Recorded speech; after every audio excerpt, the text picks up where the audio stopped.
Bonsoir et bienvenue à tous dans ce nouveau journal. Un an après les attentats djihadistes de l'Hyper-Cacher et de Charlie Hebdo à Paris, la France a rendu hommage aux 150 personnes fauchées par le terrorisme cette année dans un lieu symbolique, la place de la République. Retour en images sur le déroulement de cette cérémonie avec David Klezewski.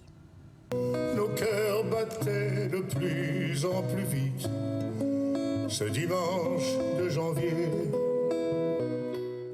Le chanteur Johnny Hallyday entonne un dimanche de janvier, place de la République, face aux officiels, aux proches des victimes et devant plusieurs centaines d'anonymes.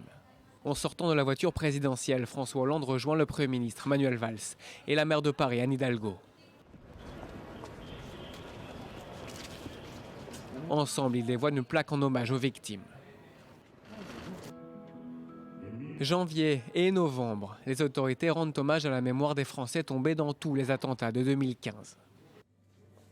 Dépôt d'une gerbe de fleurs, lecture d'un texte écrit par Victor Hugo, puis le chœur de l'armée française résonne sur des notes de Jacques Brel.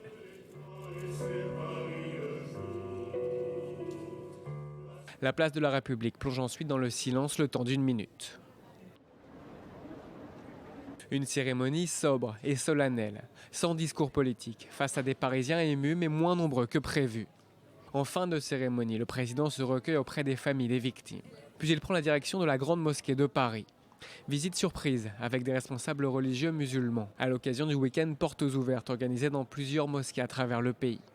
La place de la République, devenue symbole des commémorations, devait être ensuite le lieu d'un nouvel hommage en fin d'après-midi, en présence d'Anne Hidalgo, à l'endroit même où près d'1,5 million de personnes avaient marché en solidarité l'année passée. La France a vécu en 2015 les pires attentats de son histoire.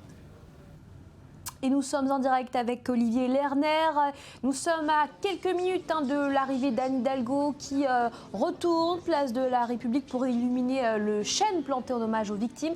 Cet arbre, Olivier, qui fait office communément d'arbre du souvenir. Oui, un chêne a été planté il y a quelques jours, il est tout jeune, mais il est là pour longtemps ce chêne. Vous savez, de tout temps, le chêne a été le symbole de force, de majesté, de sagesse, de prophétie, de générosité, de puissance, de longévité, de fidélité et d'élévation. Ce chêne va grandir au fil du temps, il est là pour très longtemps. Mais Anne Hidalgo, qu'on attend maintenant d'une minute à l'autre, sera sans doute surprise de voir qu'il y a peu de monde sur la place de la République. Peut-être le froid, le vent, la pluie, mais aussi peut-être la peur d'un attentat, même si des forces de sécurité sont très importantes ici, ou encore la saturation, parce qu'il est vrai qu'on a beaucoup parlé de ces commémorations ces derniers jours, et peut-être aujourd'hui était-ce la commémoration de trop. Des commémorations qui ont duré toute cette semaine. Merci Olivier en direct de la place de la République.